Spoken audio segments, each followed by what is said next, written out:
কলকাতা টিভির ডিজিটালে আপনাদের স্বাগত জানাই। আমি দেবজ্যোতি।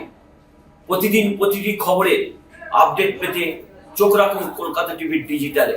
গত 13 তারিখ যুবভারতী ক্রীড়াঙ্গনে যে ঘটনা ঘটেছে, তারপরে অত্যন্ত ক্ষুব্ধ রাজ্যের মুখ্যমন্ত্রী মমতা বন্দ্যোপাধ্যায়।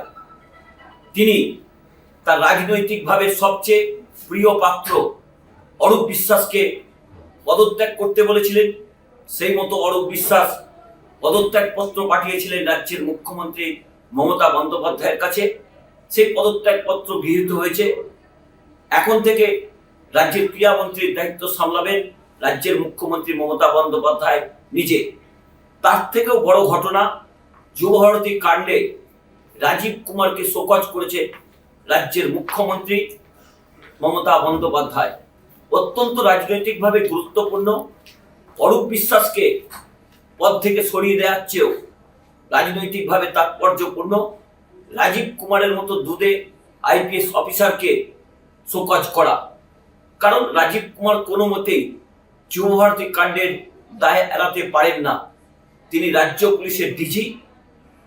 তার দায় যুবভারতী কাণ্ডে মনস্বী কার্য। সেই জায়গাতে রাজীব কুমারের মতো দুধ অফিসারকে মমতা বন্দ্যোপাধ্যায় শোকজ করলেন। কারণ গত 13 তারিখ যে ঘটনা ঘটেছে, তাতে মমতা বন্দ্যোপাধ্যায় নিজে ক্ষমা চেয়েছেন। অন্য কেউ এই ঘটনার দায় নিয়ে ক্ষমা চাননি বা পদত্যাগ করেননি। অরূপ বিশ্বাস যে পদত্যাগ করেছেন, তার পিছনে তৃণমূল কংগ্রেসের বৃহত্তর একটা চাপ ছিল। অনেকেই অরূপ বিশ্বাসকে পদত্যাগের কথা বোঝাচ্ছিলেন বা বক্তব্য থেকে তৃণমূল কংগ্রেসের পরিষ্কার হচ্ছিল। সেই জায়গাতে অরূপ বিশ্বাসকে পদত্যাগ করতে এক প্রকার বাধ্য করলো তৃণমূল কংগ্রেস। কিন্তু রাজীব কুমারের সঙ্গে মমতা বন্দ্যোপাধ্যায়ের একটা বোঝাপড়া রয়েছে, যে রাজীব কুমার একজন দুধে আইপিএস অফিসার।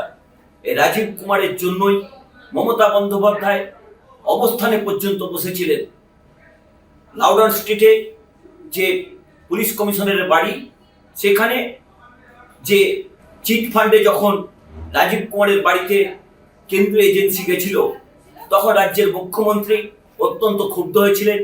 তিনি নিজে রাজীব কুমারের বাড়ির সামনেও যেমন গেছিলেন, তেমনি কিন্তু ধর্মতলাতেও তিনি অবস্থানে বসেছিলেন। সেই রাজীব কুমারের শোকজ অত্যন্ত গুরুত্বপূর্ণ। কারণ অরূপ বিশ্বাসের পদত্যাগ একেবারে ভারতীয় রাজনীতিতে খুব একটা প্রভাব ফেলে না।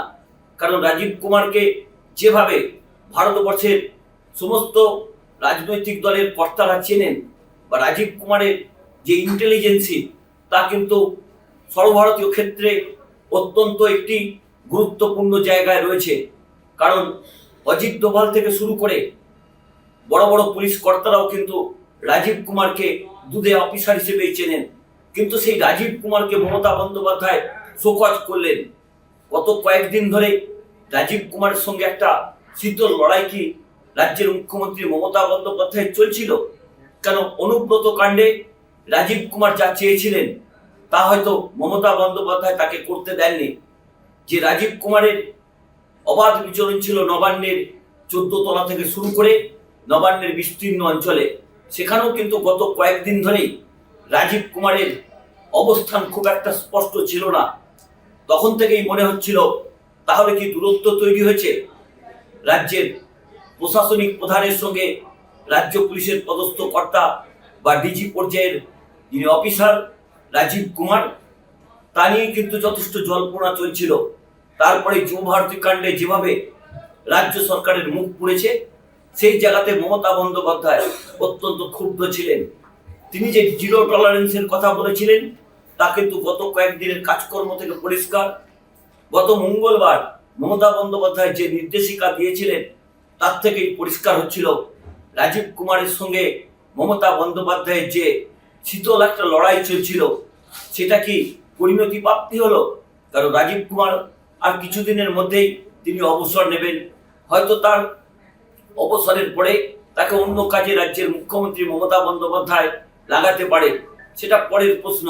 কিন্তু এখন রাজীব কুমারের মতো দুধে অফিসারকে মমতা বন্দ্যোপাধ্যায় শোকজ করে প্রমাণ করে দিলেন মেসি কাণ্ডে তিনি কোনো রকম কোনো বিষয়ের ওপর তিনি আলোকপাত করতে পারেন না পারেন, মেসি কাণ্ডে যেভাবে দলের ভাবমূর্তি নষ্ট হয়েছে, সরকারের ভাবমূর্তি নষ্ট হয়েছে, তাকে তিনি জিরো টলারেন্স দেখাচ্ছেন, তা দিনের আলোর মতো পরিষ্কার।